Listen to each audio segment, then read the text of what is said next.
argamu.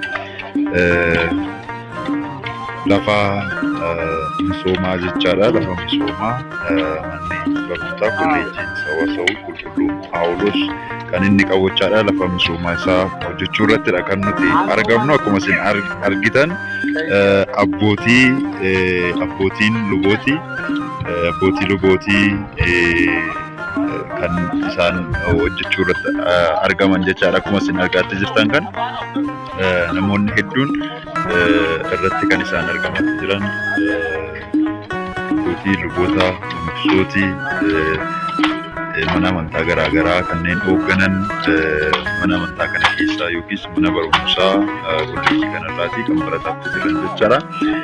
Hojii kanarrattidha kan isaan argaman jechaadha. Hojii afuurawaa kan ta'e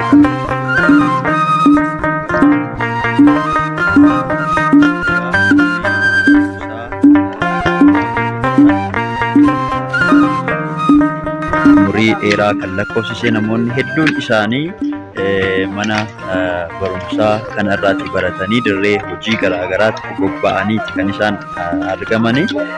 Kana keessaas egaa amma kan isin argaa jirtan barattoota muraasa kolleejjii kanarraatti barataatti jiranidha.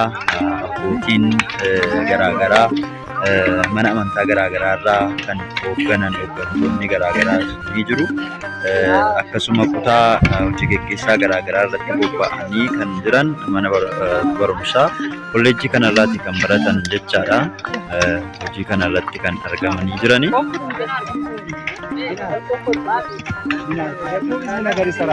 Kolleejjii Sawwasawuu Qulqulluu Phaawulos kan ta'edha. Bakka lafa misoomaa qopheessuu irrattidha kan argamu.